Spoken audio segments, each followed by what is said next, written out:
My twin sister pretended to be me and slept with my husband. DNA exposed her. The poison at my table.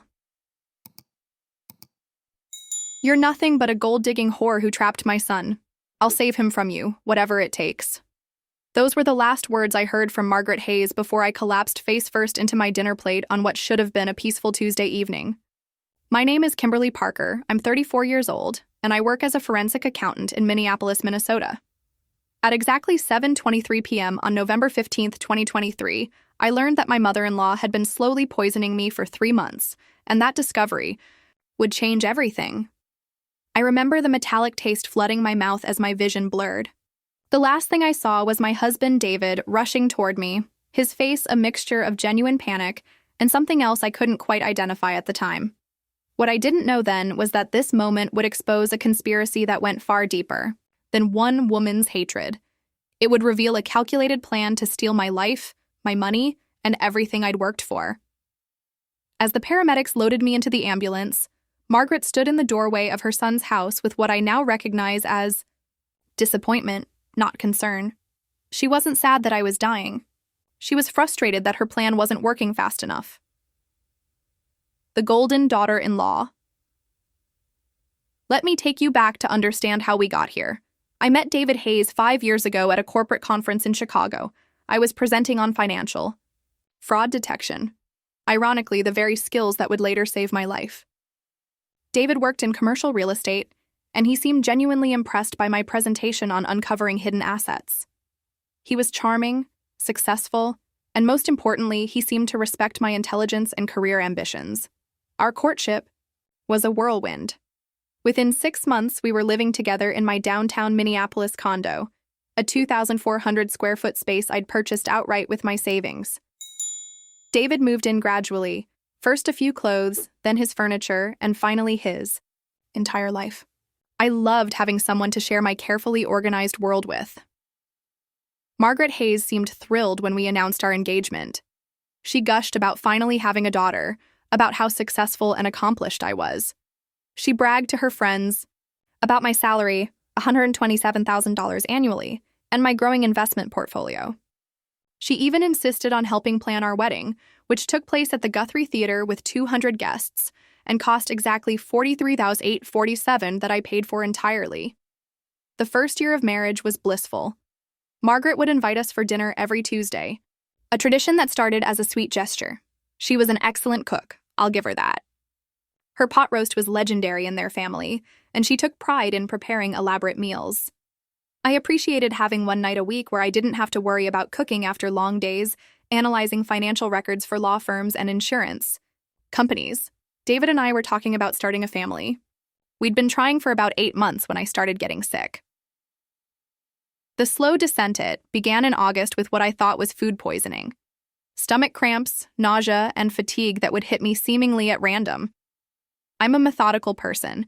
By nature, you have to be in forensic accounting, so I started keeping a health journal. Tuesday, August 8th, severe stomach pain after dinner. Thursday, August 17th, vomiting and diarrhea. Tuesday, August 22nd, felt weak and disoriented. I saw 3 different doctors. Dr. Jennifer Martinez at Minneapolis Gastroenterology ran every test imaginable: colonoscopy, endoscopy, blood work, stool samples. Everything came back normal or showed only minor inflammation. She suggested stress as a factor and recommended lifestyle changes. But I knew my body, and this wasn't stress. The symptoms were getting worse, not better.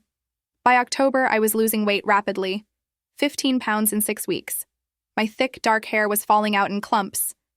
My fingernails became brittle and developed strange white lines. I started having trouble concentrating at work, which was terrifying for someone whose job required absolute precision with numbers. The strange thing was that David seemed less concerned as I got sicker. In the beginning, he was attentive and worried, driving me to appointments and researching possible causes online. But as weeks passed, he became almost dismissive. "You're probably just working too hard," he'd say when I mentioned feeling dizzy. "Maybe you should take some time off." Margaret, on the other hand, became increasingly nurturing. She insisted I needed to keep eating despite my nausea. "You're too thin, sweetheart," she'd say, piling extra portions on my plate during our Tuesday dinners. David needs a strong, healthy wife. She started bringing me homemade soup and casseroles, special meals she claimed would help settle my stomach. I was touched by her care, especially when my own mother lived 3 states away. Margaret would stroke my hair and tell me stories about David's childhood while I sipped her homemade chicken broth. She seemed genuinely worried about my health, often asking detailed questions about my symptoms and doctor visits. In my forensics work, I'd learned that the most successful frauds are committed by the people closest to their victims, the ones who have both access and trust. But never, in my worst nightmares, did I consider that principle might apply to my own life. The pattern emerges on November 10th, 5 days before my collapse. Something shifted in my analytical mind. I was reviewing a case involving embezzlement at a family business when I realized I hadn't applied my professional skills to my own situation. That evening, I opened a new spreadsheet and began documenting everything: date, time, symptoms, location, what I'd eaten, who was present, everything. 12 weeks of data, organized and analyzed with the same rigor I applied to financial crimes. The pattern was unmistakable and absolutely terrifying. Every single severe episode occurred within 6 to 12 hours of eating at Margaret's house or consuming food she'd prepared. Not some of them, not most of them. All of them. I sat in my home office at 11:34 p.m., staring at the data that revealed the truth. My mother-in-law was poisoning me. The woman who called me daughter, who bragged about my accomplishments, who held my hair when I was sick. She was systematically murdering me. But I'm not an impulsive person. 15 years of forensic work had taught me that allegations without proof are worthless.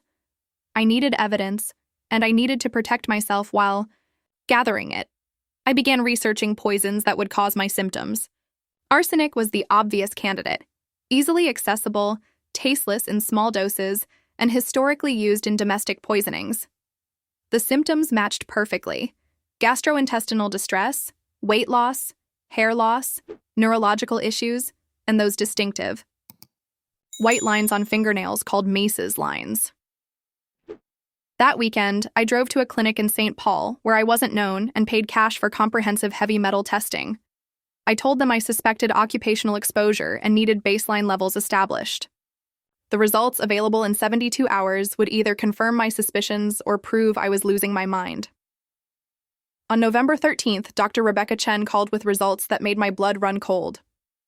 My arsenic levels were 47 micrograms per liter. Normal is less than 10. I had been consuming lethal doses of arsenic trioxide, commonly sold as rat poison, for approximately 3 months. The investigation: I didn't confront anyone. I didn't break down or panic. Instead, I did what I do best. I investigated methodically and built an ironclad case. First, I contacted Detective Sarah Woods with the Minneapolis Police Department. She specialized in domestic crimes and had worked with my firm on several financial fraud cases. I presented my data, my test results, and my analysis. Sarah agreed to open a preliminary investigation, but warned me that proving intentional poisoning would require catching Margaret in the act. We developed a plan. I would continue attending Tuesday dinners while wearing a wire and carrying hidden cameras. Sarah arranged for rapid testing of food samples, and we set up a system where I could dispose of food without consuming it. The goal was to document Margaret adding poison to my food while building a timeline of her access and opportunity. Meanwhile, I began investigating the Hayes family finances. What I discovered made Margaret's motive crystal clear. David's real estate business was failing. He owed $284,000 in business loans and had maxed out 7 credit cards. His house, which I'd assumed was paid off, had a mortgage balance of $398,000 and was 3 payments behind. The only reason he wasn't bankrupt was my income and the fact that all our major assets were in my name. But here's where it got truly diabolical. David had taken out a $500,000 life insurance policy on me 18 months earlier, listing himself as the sole beneficiary. He'd forged my signature on the medical exam waiver, claiming I was too busy with a big case to attend in person. The policy had cleared its contestability period in September, exactly when my symptoms became severe. Margaret wasn't just trying to kill me out of hatred. She was trying to save her son's financial future by murdering me for insurance money. The setup November 15th was chosen because it was Margaret's 67th birthday. She was cooking a special dinner and had insisted I attend despite feeling terrible. "Family is everything, dear," she'd said when I tried to excuse myself. "You'll regret it if you miss this." Detective Woods and I had prepared extensively. I wore a nearly invisible recording device and had a small camera in my purse. The plan was simple: attend dinner, document any suspicious behavior, and find an excuse to leave early with the food samples. What we didn't anticipate was that Margaret had grown impatient with the slow poisoning method. Instead of continuing with small doses, she had prepared what was intended to be my final meal. I arrived at David's house at 6:30 p.m. with a birthday gift for Margaret: a beautiful cashmere scarf that cost $247. She hugged me tightly and whispered in my ear, "Tonight is going to be very special, sweetheart. Everything is going to change." The dinner table was set for 4: David, Margaret, myself, and David's sister Linda, who was visiting from Denver. Margaret had prepared all my favorites: pot roast, garlic mashed potatoes, green bean casserole, and her famous dinner rolls. She insisted I sit in my usual chair directly across from her so she could keep an eye on my appetite. As we ate, I noticed Margaret watching me with an intensity that seemed odd even for her. She kept encouraging me to eat more, to try the potatoes, especially because she'd made them with a new secret ingredient. The hidden camera captured her facial expressions perfectly, anticipation mixed with something that looked almost like hunger. At 7:18 p.m., I felt the first wave of nausea. By 7:20, my vision was blurring. At 7:23, I collapsed. But here's what Margaret didn't know: I hadn't actually eaten anything.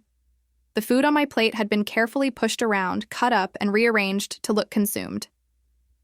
Every bite I'd pretended to take had been palmed into napkins or hidden in my cheek until I could discreetly spit it into my water glass. My collapse was real, but it wasn't from fresh poison. It was from the cumulative effect of months of arsenic exposure combined with malnutrition from the prolonged illness. The hospital revelation at Hennepin County Medical Center, the emergency room physicians immediately suspected poisoning based on my symptoms and Margaret's odd behavior. She kept insisting it was just the flu, that I was always dramatic about being sick, and that there was no need for extensive testing. Dr. Michael Peterson, the attending physician, ordered comprehensive toxicology screening despite Margaret's protests. When David tried to speak for me about treatment decisions, Dr. Peterson firmly established that I was conscious and capable of making my own medical choices. The blood work confirmed acute arsenic poisoning at levels that should have killed me. Dr. Peterson estimated I had consumed approximately 200 milligrams of arsenic trioxide, 4 times the lethal dose, within the previous 2 to 3 hours. Only my recent weight loss, which had reduced my body mass, and the fact that I hadn't actually swallowed the food had saved my life. Detective Woods arrived at the hospital at 11:45 p.m. with a search warrant for David's house. In Margaret's purse, they found a small plastic bag containing white powder that field-tested positive for arsenic trioxide. In her car, they discovered a receipt from Hartson's Hardware dated that afternoon for rat poison. But the most damning evidence was the recording device, which had captured Margaret's confession as I was being loaded into the ambulance. Thinking I was unconscious or dying, she had grabbed David's arm and whispered urgently, "It had to be enough this time. We can't drag this out any longer. The insurance money will solve everything." And the wider conspiracies I recovered in the HEZ hospital over the next 4 days, the full scope of their plan emerged. Detective Woods and her team had executed search warrants on both David's house and Margaret's apartment, and what they found was a conspiracy that had been in motion for over 2 years. In Margaret's bedroom, investigators discovered a notebook detailing my daily routines, work schedule, eating habits, and health concerns. She had been studying me like a lab rat, noting which symptoms appeared after which doses, and calculating how much arsenic she could administer without causing immediate suspicion. More chillingly, they found printed articles about arsenic poisoning, life insurance claim procedures, and widow financial planning. Margaret had researched how long she needed to wait after my death before David could remarry without looking suspicious. She had even identified potential second wives, specifically targeting women with substantial assets and no close family. David's involvement was initially unclear, but his computer revealed the truth. Email chains between mother and son discussed the Kimberly problem and permanent solutions. Text messages from the week before showed David growing impatient with the timeline. She's getting sicker but not sick enough. The bank is threatening foreclosure. We need this resolved by Christmas. The most heartbreaking discovery was a draft funeral program for me, found in David's desk drawer. It was dated 3 months in the future and included a prepared eulogy describing me as a devoted wife taken too soon by a mysterious illness. He had been planning my memorial service while kissing me goodnight. Legal consequences. Margaret Hayes was arrested on November 16th and charged with attempted murder in the first degree, reckless endangerment, and conspiracy to commit insurance fraud. Bail was set at $750,000, which neither she nor David could afford. David was arrested 2 days later when additional evidence from his computer revealed his full participation in the plot. He was charged with conspiracy to commit murder, insurance, fraud, and forgery for the life insurance application. The district attorney, Patricia Holbrook, personally took the case due to its high profile and the overwhelming evidence. She told me during our first meeting, "Mrs. Parker, in 23 years of prosecution, I've rarely seen a case with such clear documentation of premeditated domestic violence. Your professional instincts and evidence gathering may have saved not only your life, but prevented future victims." The trial began on March 18, 2024. Margaret's defense attorney tried to argue that she was a confused elderly woman who had mixed up medications, but the prosecution presented a devastating case. The recording devices had captured her confession. The notebook showed clear premeditation. The arsenic in her possession was 99.1% pure arsenic trioxide, not something that could be confused with medication. David's attorney attempted to claim he was being manipulated by his domineering mother, but his emails and text messages showed him actively participating in planning and growing frustrated with the timeline. The jury deliberated for less than 4 hours. Margaret Hayes was found guilty on all counts and sentenced to 25 years in prison without the possibility of parole for 20 years. At age 67, this was effectively a life sentence. David received 15 years for conspiracy and fraud. He tried to speak to me during his sentencing, but I simply looked through him as if he were invisible. Some people don't deserve your words, even in their final moments. Reclaiming my life. The recovery process was both physical and financial. Chelation therapy to remove the arsenic from my system took 6 months and cost $47,000. The neurological damage caused permanent issues with balance and occasional memory problems, but I was alive and growing stronger every day. Financially, I had to rebuild completely. David had secretly taken cash advances against my credit cards totaling $73,000. He had forged my name on loan documents and used my house as collateral for his business debts. Untangling the fraud required 8 months of legal work and cost me $28,000 in attorney fees.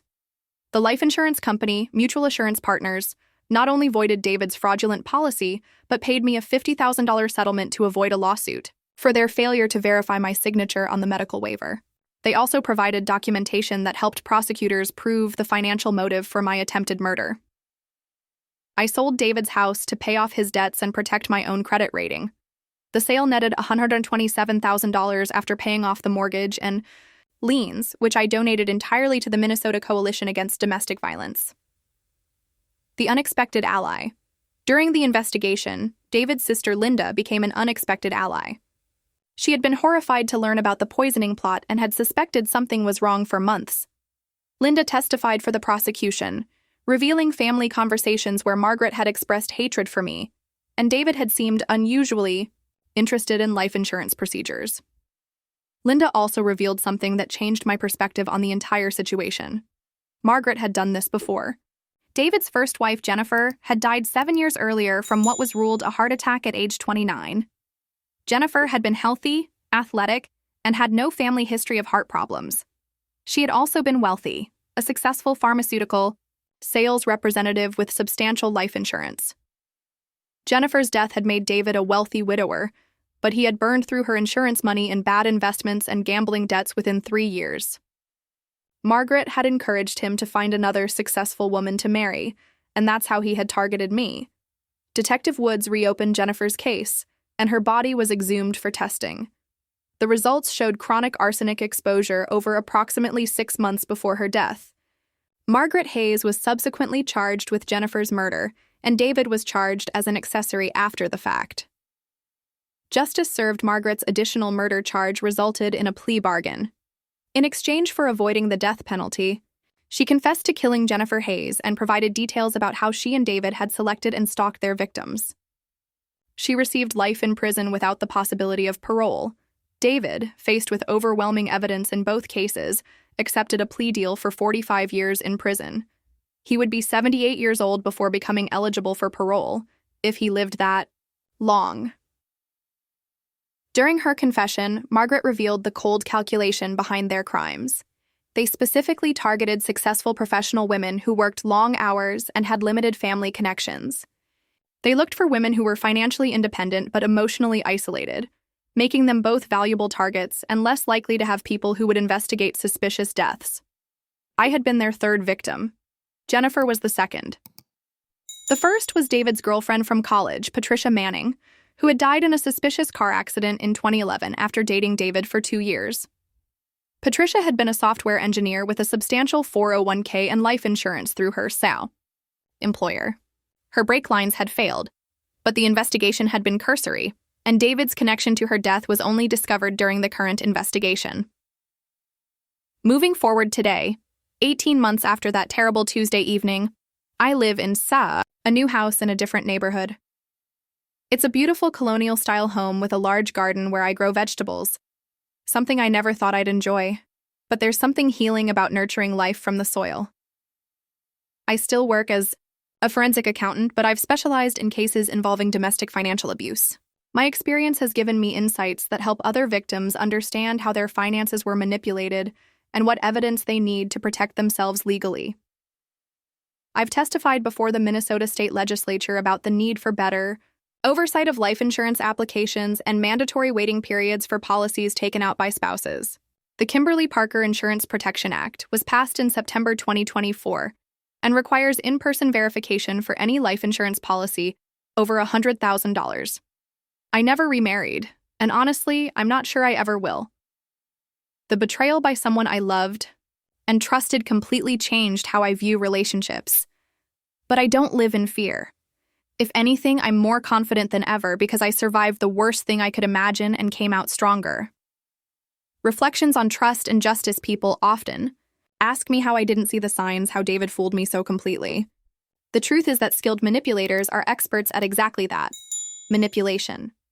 They study their targets, learn what they want to hear, and become exactly what their victims need them to be. David knew I valued intelligence and ambition, so that's what he showed me. He knew I wanted a partner who respected my career, so he played that role perfectly. Margaret was equally skilled. She understood that I missed having a mother figure in my life, and she filled that void while systematically destroying me.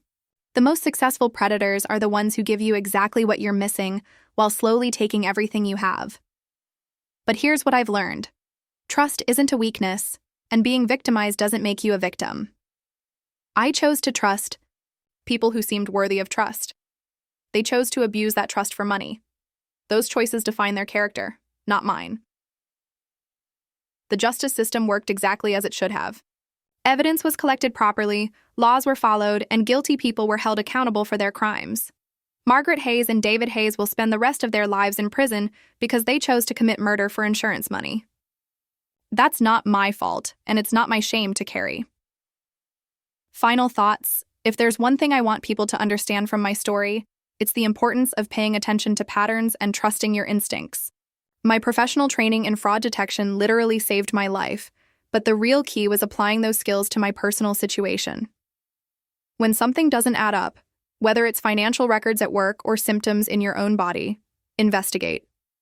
Ask questions. Document everything. Don't let people dismiss your concerns or convince you that you're being paranoid. Also, understand that domestic violence comes in many forms. Physical abuse is obvious, but financial manipulation, Emotional control and even poisoning can be just as deadly. The people closest to you have the most power to hurt you, but they also have the most to gain from your trust. I'm sharing this story not for sympathy, but as a warning. Margaret and David Hayes are in prison, but there are other predators out there using the same tactics. They target successful, independent people who have assets worth stealing. They study their victims carefully and play long games measured in years, not months. Stay alert. Document everything. Trust your instincts. And remember that the best revenge isn't getting even. It's living well while your attackers face the full consequences of their choices. Margaret Hayes is 68 years old now, spending her days in a 8x10 cell at the Minnesota Correctional Facility for women. David Hayes is 41, with decades of prison ahead of him. Meanwhile, I'm thriving in a career I love, living in a home I chose, surrounded by people who genuinely care about my well-being. That's not revenge, that's justice. And sometimes, justice tastes even sweeter than revenge ever could. Justice tastes even sweeter than revenge ever could.